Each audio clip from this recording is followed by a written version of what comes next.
గీతాభ్యాసం పునః కృత్వా. పునః మళ్ళీ మళ్ళీ ఏమిటి? గీతాభ్యాసం. భగవద్గీతను అభ్యాసం చేస్తూ ఉంటా. అభ్యాసం అంటే చెప్పిందే చెప్తూ చెప్తూ చెప్తూ ఎవరికైతే ఉంటాడో లభతే, వాడికి ఏమవుతుంది? ముక్తి. ఉత్తమమైనటువంటి ముక్తి వాడికి లభతే, లభిస్తుంది. గీతే ఉచ్చార సంయుక్తం. ఉచ్చారణ ఎప్పుడైతే ఉచ్చారణ చేస్తూ గీతేతి ఉచ్చార సంయుక్తో మ్రియమాణో, శరీరాన్ని విడిచిపెట్టుకున్నాడు. గతి లభేత. భగవద్గీతను చెప్తూ శరీరాన్ని విడిచిపెడితే వాడికి గతిం లభేత్, ఇంకా వాడు తిరిగి వచ్చేటువంటి పరిస్థితి ఉండదు. ఆ స్థితిని పొందుతాడు.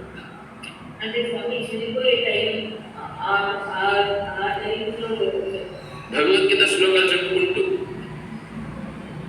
ఆ టైంలో చెప్పాలంటే నీకు అప్పుడు చెప్పాలంటే నువ్వు ఇప్పుడు చెప్పి అభ్యాసం చేసుకుంటూ వస్తుంది.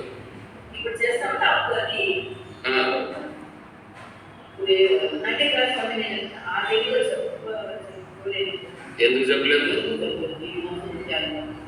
ఎందుకు చెప్పలేవు? నువ్వే డిసెంట్మెంట్ ఎందుకు వచ్చినావు? చెప్పలేమని. వాళ్ళకథ నీకొద్దు, వాళ్ళకథ నీకొద్దు. నీ కథ వేరే, వాళ్ళ కథ వేరే. నువ్వు ఇప్పుడు ఆశ్రమంలో ఉండవు, వాళ్ళు ఎన్నో ఉంటారు. అర్థమవుతుందా? నీకు నేను ఉదాహరణ చెప్తాను. నేను 12వ అధ్యాయం బాగా నేర్చుకున్నా భక్తియోగం. అప్పుడు చిన్నప్పుడు గీతాశ్రమానికి గంగులవ్వ అని ఒక అమ్మగారు వచ్చాడు. ఆమె కూడా భగవద్గీత బాగా అంటే చెప్పేది మామూలుగా చెప్తూ ఉంటే ఆమె లాస్ట్ స్థాయిలో పడిపోయింది. అంత తిరిగేది లేదు. ఆశ్రమానికి వస్తామంది, ఆశ్రమం వెళ్ళాలి.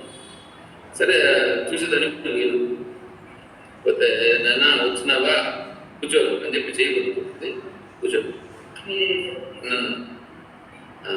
నాయన 12వ అధ్యాయం చెప్పు అని. ఎందుకంటే నేను చెప్తే నాతో పాటుగా అని చెప్పేదానికి. సరే నేను 12వ అధ్యాయం చెప్తున్నా. చెప్తుంటే నాకు కొన్ని శ్లోకాలు వచ్చాయి, కానీ మన శ్లోకాలు రాలేదు. నాకు కొన్ని శ్లోకాలు వచ్చినాయి. ఒక 5 శ్లోకాలు 6 శ్లోకాలు చెప్పిన. మళ్ళీ 7వ శ్లోకం 8వ శ్లోకం నుంచి నాకు రాలా. ఆమె కూడా చెప్పాల. ఆమె చెప్పాలి, కానీ ఆమె బతికే ఉంది. పోలా. నేను ఎందుకంటున్నానంటే ఇప్పుడు ఆమె శ్లోకాలు చెప్పడం మంచిదే అనే ఉద్దేశం ఆమెకు ఉంది. నేను కూడా శ్లోకాలు నాకు వచ్చు, 12వ అధ్యాయం బాగా నేర్చుకున్నా, అంత ఉంది. ఇంకా వేరే అధ్యాయాలు కూడా నేర్చుకున్నాను. ఆ 12వ అధ్యాయం అక్కడ నేను చెప్పలేకపోతున్నా. 5 శ్లోకాలే చెప్పిన. ఆమె కర్మ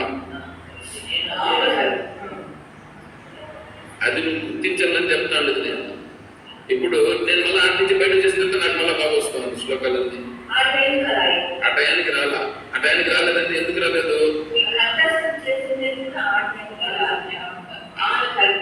ఆమె కూర్చొని పెట్టి చెప్తాను. ఆమె వినేదానికి అయితే చెప్తా ఉంటుంది.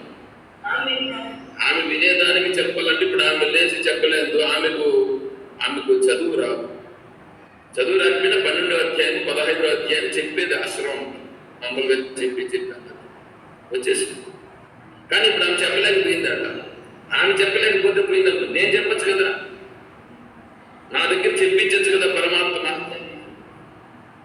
ఆ లోపల ఉన్నది చూడు, ఆమె వాసన, ఆమె కర్మలు. అందువల్ల అదేం చేసినాయంటే నా దగ్గర నుంచి 5 శ్లోకాల వరకే చెప్పించింది. అంటే ఆమె కొంతవరకే ఉంది, కానీ పూర్తిగా ఇదంతా ఈ సృష్టి నడుస్తూ ఉంటుంది. సచ్చిదానంద స్వరూపం యొక్క అధీనంలో నడుస్తూ ఉంది ఇదంతా. వాళ్ళు కూడా అంటున్నారు, నువ్వు అట్లా ఉంటావు, నువ్వెందుకు అనుకుంటావు? అర్థమవుతుందా? నీ పరిస్థితి వేరే, వాళ్ళ పరిస్థితి వేరే. కాబట్టి భగవద్గీతను పట్టుకున్నటువంటి వాడు నిజంగా తత్వాన్ని తెలుసుకునే మార్గంలో ప్రయాణం చేసేవాడు అలా ఉండడు. ఊరికే చేతితో పట్టుకొని శ్లోకాలు చెప్తాను చూడండి. శ్లోకాలు చెప్తాను వాళ్ళు నువ్వు వాళ్ళని చూసుకొని నేను చెప్తాను. ఈరోజు భగవద్గీతను పట్టుకొని ఇక్కడ ఆశ్రమానికి వచ్చి ఇక్కడ పారాయణం చేసిన వాళ్ళు కూడా వాళ్ళు శరీరం విడిచిపెట్టేటప్పుడు సునాయాసంగానే శరీరం పోతుంది కానీ సక్రమంగా పోదు. వేరే వాళ్ళందరికంటే కూడా సునాయాసంగా పోతుంది.